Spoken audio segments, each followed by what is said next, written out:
I love how you kind of mentioned, you got out at the right time. And I think that you leaving the band obviously shook the fucking world, and everyone was like, Zayn, like, no, like, keep it together. But I think what, again, we forget is you're a human being, and you clearly had to take care of your mental health and do what was best for you. I know you've lightly talked about this, but just so we get a full circle moment, can you just take us back to that moment of like actually sitting with yourself and knowing it was time to leave? Yeah, I think I'd known for a minute. There was a lot of, look, I don't want to go into too much detail, but there was a lot of politics going on. Certain people were doing certain things, certain people didn't want to sign contracts. So I knew something was happening. So I just got ahead of the curve. If I'm being honest with you, I was like, I'm just going to get out of here. I think this is done. And I just seen it. And I completely selfishly wanted to be the first person to go and make my own record. If I'm being completely honest with you, I was like, I'm going to jump the gun here for the first time. I'm a passive dude, but when it comes to my music and my business, I'm serious about it and I'm competitive. So I wanted to be the first to go and do my own thing. That was the reason. And then there was obviously underlying issues like within our friendships too. We'd been together every day for 5 years and we got sick of each other, if we're being completely honest. So we were close, we'd done crazy things with each other and that nobody else in the world will ever understand or have them experiences that we've shared with each other. And I look back on it now in a much fonder light than I would have, as I'd just left. There were great experiences, I had great times with them, but yeah, we just run our course. I love that you're saying that too, because I think people can relate to that of like, if you're with the same people 24/7, no shit. And I think I can imagine as you guys were younger, everyone was so idealizing this band that you couldn't say that back in the day of like, yeah, we got fucking sick of each other. It was time to like do our own things. And I think that's so okay. But because there was this obsession, obviously, I get it. There's the nostalgia. For sure, yeah. It's an idea, isn't it? Yeah. It's like when you watch Friends, you don't want Joey cussing off Chandler, you know what I mean? You want these people to be best friends. Like, it's an idea. Yeah, you want them to stay together forever. But I also think it's so healthy because imagine if you hadn't ended it, then you really would have fucking hated each other. And being able to go on your own way. Also, someone always has to be the first one to leave. Exactly. And maybe it's the best thing for it. But in the time, I can imagine there's hurt feelings. Were you afraid of what the world was going to think of you when you made that decision? I don't think I was afraid. No. I just the first thing I wanted to do was call my mom. As cheesy as that sounds, I just wanted to call her and be like, "Is it okay if I come home? Like, is this good?" Like, and she was like, "Yeah." So as soon as she said that, I was like, "Yeah, I'm good. Like, I'm done. Like, I'm over this. I didn't really care about what anybody else thought. That's the type of person I am. Like we were talking about earlier, I try to close them opinions off. I'm not really the type of person who defines myself on other people's opinions of myself. If people know me and know me well, they know who I am. Yeah. And I spend that time on them people and make sure that they're looked after and they get that time with me rather than the people that I'm never necessarily even going to see or, have a conversation with, especially if it's a negative remark, Positive remarks are always nice. I don't really pay attention to either of them, if I'm being completely honest with you. Just don't let it get in my head. I think that's so smart because I think social media, even if you're not famous, like everyone is feeding themselves and their worth by what other people are saying about them. And it's like, you good with your family? And like, I don't mean family by blood. Like, you may just, not be good with people who that you have around you. Yeah. Your circle. Yeah. And as long as they're good, then that's all that matters to me. Wait, but did you not tell your mom you were doing it? Did I not tell my mum I was leaving? Yeah. No, it was like kind of spur of the moment. Like I'd not told her beforehand, like, oh, I'm thinking of leaving. I just called her on that day that I was leaving and said, I'm coming home. Is it okay? Have you still got a bed for me? And she was like, yeah. Stop. Yeah, man. So it's She's like, yeah, come back. Yeah, my dad wasn't so cool about it. He was like, no, you got to stay with Simon. Simon's going to steer you right. Like, don't come home, stay there. But my mum was like, yeah, you can come home. Please, son, come home, Oh my God, that's actually really cute that the first person, like, Mom, do you have a bed for me? Mm-hmm. She's like, let's go. Because didn't you also buy your mom, one of the first things you did with your success is you bought her a home? I did, yeah. How cool was that to be able to buy your mom something after amazing. Everything she's done? Yeah, it's a great feeling. Wild. Okay, so you leave the band, and take me to when you're laying in your mom's home, you're in bed. What were those next couple weeks like for you, like mentally and emotionally? It was interesting. I was just trying to get stuff together. Like, I wanted to get like a plan of action, you know what I mean? So I was like on a bit of a mission. I wasn't there too long. I went home for a little bit and then I went back to London and started working and stuff. That must have been so stressful too, because I feel like, I guess we see it in various different forms, but like if you make a jump, even if someone like quits their job, right? They're like, I need to prove to myself and other people that like I now can do it. Like, and so did you put pressure on yourself when obviously you came out being solo? Like, were you fucking nervous? Yeah, for sure. It's a very different experience standing on stage by yourself too. Like, it's a whole different workload as well, singing 3.5 minutes of a song completely by yourself. Like, when you've got a song divvied between 5 people, you're singing a little bit of a verse, maybe some ad-libs, you know. I preferred the workload, I'm gonna be honest. But you're like taking a nap in the back. Harry's like, Zayn, it's your part. Like, oh, yeah, oh yeah, nice one. But yeah, I just kind of had to like make an adjustment. I started practicing a lot more, singing a lot more, and just like making sure I could sing for 3 minutes. Right, you had to be like, I need to get back to my Let Me Love You days. That's it. Where I'm like back That's on all X about Factor. me, yeah. It's just me. I'm curious, and I don't know, because I know you were saying, and I totally respect it, of like you were kind of just in this phase of going, and you didn't have time to stop. But when you did go solo and you left, did you have to take any moment to be like, who the fuck am I, independent of now not being a part of something that I was identified as in media? Yeah, definitely. I think that's why I've took the time I have to like not even necessarily do interviews and do too much like press exposure, because I feel like we were so overexposed in the band that like it takes a bit of time for you naturally to progress as a human and give something else that is interesting that you have to say. You don't want to be sat there just saying the same shit on repeat, you know what I mean, day in, day out. Like, I think there should be a good, healthy break in between, and that was my approach to it for sure. So I feel like in terms of, you know, figuring out what your identity is as an artist, the only way you're going to do that is by living. You know, you can't just be on the conveyor belt and expect to have any sort of experience that's new that you're going to give people. I love that too, because I feel like people, especially creators, there's such a stress about taking a break, and it doesn't mean you're actually taking a break. You could be working still your working, ass off. you're just but like popping out of the not scene, doing it in the spotlight.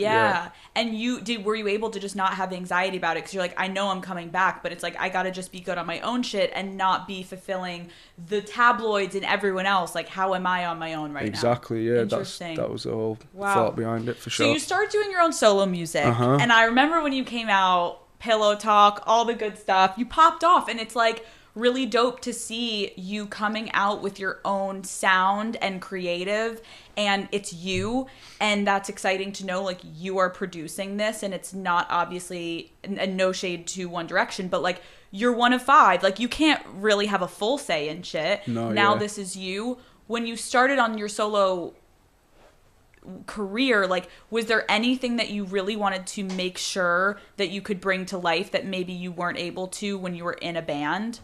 Like, creatively, I just wanted to talk about things, you know, that were a bit more real, like, and authentic to situations that I was going through in my life. Like, obviously, certain things that we would talk about in the band was always very, you know, clean cut, like just glazing over the top, not really any depth or any stories to what's going on. And that was always a big thing for me. Obviously, I understand, again, from a marketing scheme, that like the audience and the fan base we were appealing to at that point was that kind of vibe. So it was never going to work for that kind of audience. But yeah, I just wanted to show people that had a bit more depth. Yeah. I get that, because like, even earlier you said like you like to write poetry, and I'm like, I can only imagine how much the writing process is therapeutic, and you get to infuse parts of yourself and your identity, whereas that just like wasn't in the past, which it shouldn't have been. Like, it was a band, it was great, whatever, but now you can actually artistically exercise that part of yourself, which must be, I think, really, it's difficult for people to write songs even from one perspective, you know. Like, there was 5 of us in the room when we used to write sometimes, and it was so hard to get us all to like have the same viewpoint and want to talk about the same thing. So in that sense, from a creative point, it is a a lot more freeing for me. Like I can fully get to grips with every part of it, you know, the melody, the story, the production, the emotion, the feeling that I'm trying to convey in each song. So in that sense, it's super liberating.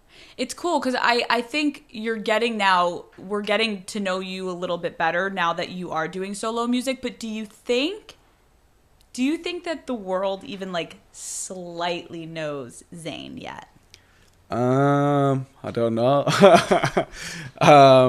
I try to like move in a certain way that, you know, hopefully I will still have some juice, you know. I don't want to give everything all in one go. So if they don't know everything yet, that's okay, but hopefully they're getting to know me a bit better in this interview, you know. See, They're getting to see my thought patterns. Still a little mysterious, Zayn. Yeah, I'm trying to be an open book. We like it. Okay, how about this? Describe yourself in 3 words. Describe myself in 3 words. Well, I'm definitely not going to use mysterious as one of them.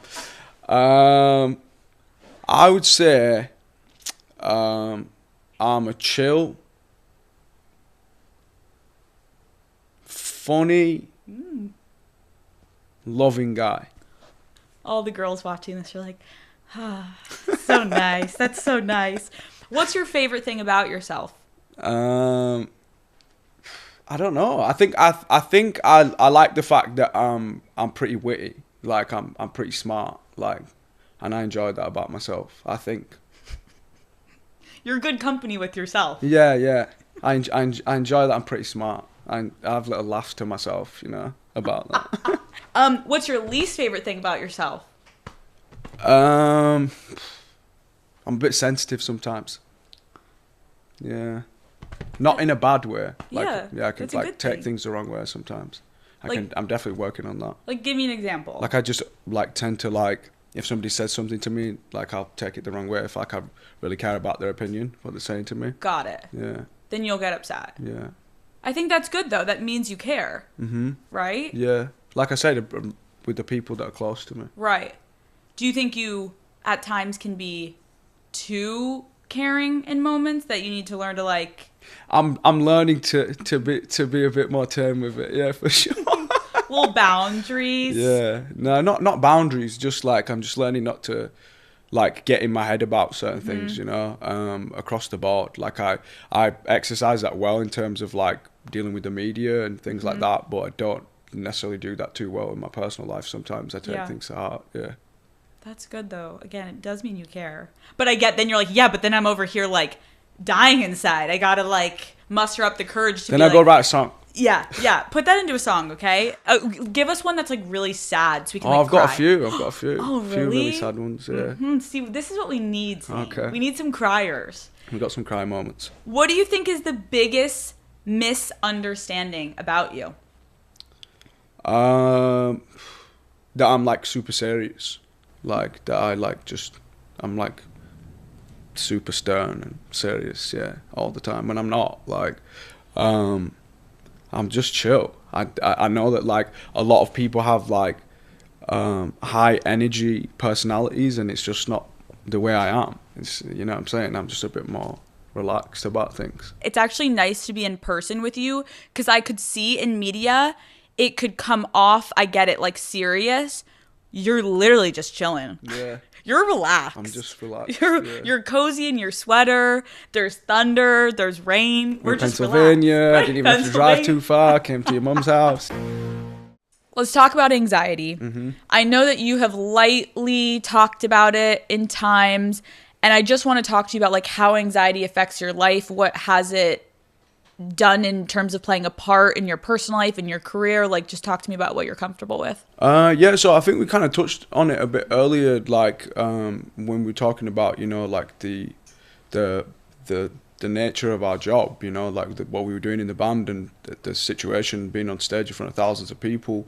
I think it's a really normal place to experience anxiety, you know, like you're going to go and perform in front of, you know, a lot of different people that you don't know who they are, and it's not a natural thing to do, you know, in terms of everyday life. You don't just talk to thousands of people, you know. So it was something that I had to, you know, learn to adjust.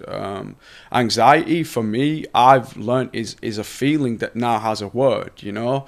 And I feel like for generations, human beings have felt it and not really even been able to put, you know, the finger on what it is. But we overcome it, you know, and certain things in life can change your perspective on them things. And I think for me, like, since I've had my daughter and since she was born, like, the main thing in my mind is like trying to be a good example to her, like in terms of, you know, I can do things and I can achieve things and I can overcome things and you can do this too.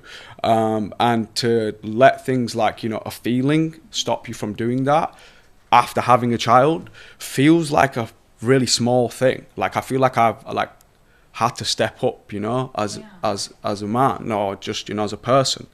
And be this example to her that doesn't succumb to these feelings. That's why I'm even doing this interview, you know, like I used to get a lot of anxiety around like having a conversation like this, just in this kind of environment. And I want her to be able to look at me and be like, yo, my dad's doing this, you know, he's the man, he's cool. He's cool. He's a cool guy. Yeah. So that's helped me a lot for sure. That is so fucking cool. To obviously, my mom's a psychologist, so I grew up and I think mental health was not a conversation for most families, and hopefully it will be. But like, I've watched my mom talk to so many people and talk them through how to get over a panic attack, how to get over anxiety, how to not get over it, but like manage it, live with it, be okay to go about your everyday life. I think sometimes if you don't have anxiety, people look at people with anxiety like, just get the fuck over it. And I think it shows up in everyone's lives in such different ways. And I don't think that's the way you can look at it, you know. I think everybody's situation is individual. Yes. I think it takes an individual experience then to happen for somebody to overcome that too, you know. Totally. If you think about the first time you can recall in your life experiencing anxiety, did you experience anxiety prior to fame? For sure. Like, take me to like a moment in your life where you remember being like, wow, I didn't know that was anxiety, but now I do. But I enjoyed it. That was the thing. Yeah, like I enjoyed being in that feeling. And then got to a certain point, I think, where it just became too much. Like I just was weighing on me, that feeling of like anticipation and then getting the adrenaline and then the after feeling of that, you know. As a young kid, I loved it. Like I loved being on stage and I loved performing. It was like a free space for me to go and be a character, because it was, you know, I was playing a role in some little school performance. It was nothing serious. When it became a thing that had a lot of weight behind it in terms of, you know, people watching and stuff, then you're gonna have natural feelings of anxiety. People staring at you, judging you, writing about you, following you, taking pictures of you. That's a lot. Can you share with us, like, in the heyday of paparazzi and insanity, like, what would be something that would really trigger your anxiety in those days? Just the idea of like not being able to just do normal things, like to just go outside and like walk out onto the street, you know, like, because where we lived, it was kind of a bit crazy, and there's just people always there like waiting to take a photo and stuff. And obviously thinking about having a child and like raising her in that environment, it was just very claustrophobic for me. I didn't want her to have to be like exposed to that, because she didn't choose it, you know. Like, it was a choice that I made. So I was like, we need to get out of here so that she can have some chance of like a normal childhood, you know, where there's not cameras flashing in her face constantly. Let's talk about you being a father, because it's really cool to see you talk about anxiety, which again, I have so much respect for even you being able to talk about it, because I know it's like you're not that public about your life, and that's something that you live with every day. And to say like having a child has helped you overcome something that is like in your day to day, that's like pretty debilitating in moments. But you being famous and having a child, like deciding to move here, I can imagine you're trying to shield her from this life that you also are still trying to figure out. Like, is it a lot? I feel like there's a healthy way to do it, you know. I'm not necessarily trying to shield her from it, because she's gonna know, you know. She's gonna get to a certain point. She's gonna have a certain level of awareness. She's gonna know what's going on. I'm just trying to give her an option, you know. So it's like a choice for her. Like if she wants to be away from it, she can be out here. Like, because I am a famous person and I get sanctuary here, you know what I'm saying? So I feel like she is going to have a lot of options, and whatever she wants to do in her life, obviously I'll support her, for sure. Yeah. So good. Okay, how has becoming a dad shifted your priorities in life? The crazy thing is, obviously I have a 50% of the time. So that time I have with her is so important, because I feel like she's growing up so fast. Like, so when I'm with her, I don't work like at all. I just spend a full day with her doing things that she wants to do, like painting, Play-Doh, this, that, go to the park, go to the theme park, go to the zoo. Like, we just have fun. Like, and I feel like I've like rekindled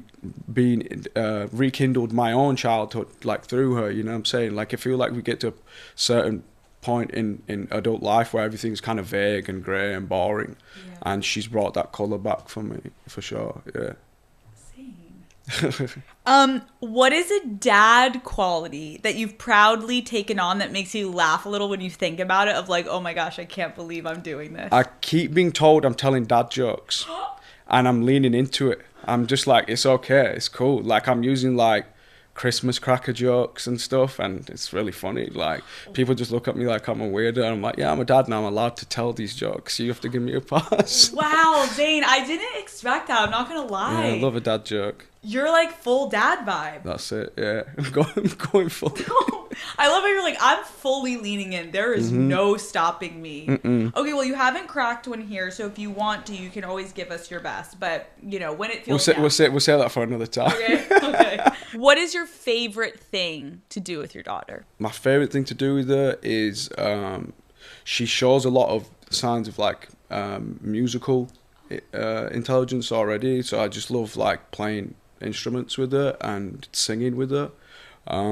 Like, I'll sing and she sings along, and she can do like good harmonies and stuff already, and she's only 2.5, like, and she harmonizes with me well, and like finishes notes, and she can hold them for a long time. I'm like, I think you might have a bit of ability, you. I'm picturing the two of you playing with Play-Doh, and you start singing, and then your daughter starts singing. She can hit these high notes, like falsetto. Like, yeah, it's crazy. I'm like, yo. Like, whoa, you're good. You want to be on my I next couldn't album? do this. I didn't speak till I was 3. How the fuck do you sing? Yeah, whoa. it's mad. Wow. And she remembers like full lyrics to songs as well, like every word. It's mad. Wow, we got a superstar in our hands. Okay. It's interesting to hear you say like you're singing to her, which like would have loved if my dad could have sang. He can't. What are you singing to her, and like what are her favorite songs that you sing? She loves Disney movies, so we sing a lot of Disney songs together. And sing like "You've Got a Friend in Me" and stuff. Yeah, she sings it really cute. Honestly, that's really cute, thinking about you guys singing that. What qualities of yourself, aside from like having that musical aspect, more like personality, like what qualities do you see from yourself in your daughter?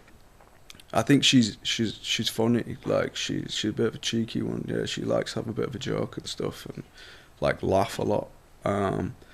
She's chilled though, but she loves reading as well, which is something I think she definitely took from me. Like, she just has a affinity for words. Like, she remembers everything. Has becoming a parent changed your relationship with your parents? Definitely, yeah. In a like respect way, you know. Yeah. Like, you just have so much respect for the things that they've put aside for you, you know. Like, when you realize all the sacrifices that you make as a parent, like just to be there and be present with your child, like you can't have nothing but respect for that. For sure. I know you said like obviously you have her 50% of the time, you want to make the most of these moments. Like, what's something that you guys have done together recently that made you so happy and you had like such a great time? We went to Nickelodeon in New Jersey, which was so fun. Really good. I enjoyed it. I know it's like super childish, but like I had a lot of fun. Yeah, I think I had more fun than it was good. That is so good. How is co-parenting going? Co-parenting is good, yeah. We have a really good relationship for Kai. She's the the main importance. Yeah. So yeah, it's going well. Yeah. Okay. I think. Zayn's like, from me. From me, yeah. Okay, so I want to ask you if I can ask one question just about, like, as delicately as I can go about it. I feel like I wouldn't be doing my job if I didn't ask about the 2021 incident. Okay. I know you can't really speak on it. I think obviously as a man, you, like, there was a lot out there said about you, and you basically took the high road and didn't say anything, and you kind of put out that, like, blanket statement of just like, I want to respect my daughter and not say anything. Exactly, yeah. And I can imagine how difficult it is, kind of like almost a culmination of everything we're talking about today, of like, how do you balance when something is out there about you, about your character, that people are reading and speculating and saying things about you, and how do you decide when to speak up and when to, like, be silent and, like, chill on it and not really go there? Yeah, so for me, like we were talking about earlier, I don't tend to get involved when people say things online, whether it's got something to do with me or whether it doesn't. Because for me, my most valuable thing that I have in life is time. And that takes so much time in a toxic environment to, like, explain yourself to people and justify this. And so I just kind of keep to myself. I knew what the situation was. I knew what happened.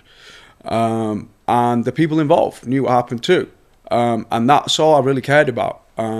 If anybody, of a sane mind would look at the situation, I believe that you could respect that.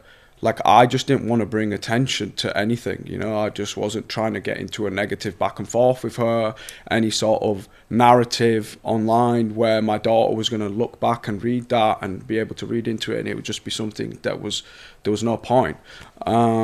I believe I dealt with it in the best way, like in an amicable, respectful way, and that's all that needs to be said, I feel like it's a lot of negativity, I can only imagine, like, first of all, no fucking family is perfect, and so to be on the stage that you guys are on, and like you said, your family issues, like if something happens in the family, like, I'd rather keep that between the family, Totally. We don't need a whole audience of people and opinions, because it's hard enough to manage between two. I more so just also wanted to give you the chance because I think you obviously handled it so amicably. I also think in doing my job, like, this is a podcast where I'm trying to support women, right? And, like, reading headlines, like, I wanted to hear from you, obviously, because hearing you even today, I don't know if, like, I'm just going to say what it is, like, you have said you have 50% custody. And so anything that we've all read online, like, well, if that was true, then that would have affected that. Exactly, so I think it's important to just say, like,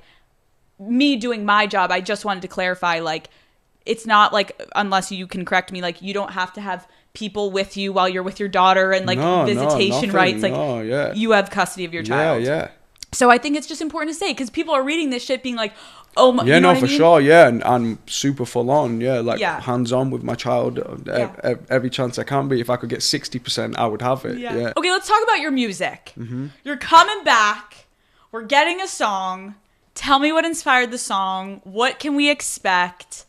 Give it to us. Yeah, so I'm working, I've been working on my record for a minute. And I have a single for the summer coming out called Love Like This, that's like a standalone song, just a summer jam. It's a good vibe, like, it just feels like summer. That's what I think we need. We do need a good summer tune. We just need a bop. Like, someone asked me recently, like, oh, like, what's the song of summer? And I actually said, you know what? Like, I'm interviewing someone and I know they have a single coming out and I have a feeling that could be the song of summer. Are you nervous to go on stage, like, alone? I was, like, when I first started, like, performing by myself, I was nervous, and I'm still nervous now because it's been a few years that I've been on stage, but I have this like energy too. Like I feel like I have something to give, and I want to get on stage and be there again and feel that. That's one thing I can say, you know, like my fan base has always been supportive in that manner. They're always just like, we're here, we've got you, like when you're ready, we've got you, you know, like come we're gonna come and listen to your tunes. So yeah, I gotta be super thankful for that, and I'm super grateful, and I feel that love for sure. So I'm ready to prove these people right, you know. Can we expect any music inspired by your daughter on your records? Yeah, definitely. Yeah, I'm doing a record that I don't think people are really gonna expect. Like it's a different sound for me, and it's got some like more narrative going on, like real life experiences and stuff. So yeah, my daughter's mentioned in there a couple of times. Wow. I think that's going to be so fucking dope to actually hear from you in long form, essentially, because an album is in long form. Like, we're going to get to know you more, which is exciting, again, because Mr. Mysterious over there, we're still trying to understand Zayn. Okay, what is something that you want your fans to take away from this interview? I'd like my fans to feel like they got to know me a bit, because you keep saying I'm Mr. Mysterious. So, you've been open. I do appreciate it. No, so I'm hoping they got to know me a little bit, and they feel like they've seen me and caught up with me a bit, and you know they're gonna see me a lot more. Like, and I want them to know that like across the board, like I've kind of had a full like mental rehaul, and in the best way, thanks to my child, and you know being able to see things in a different light, and I'm going to be a lot more present, and hopefully people are going to see me a lot more. I love it. Yeah. Zayn, thank you so much for coming on Call Her Daddy. This was truly a pleasure. Thank you for having me.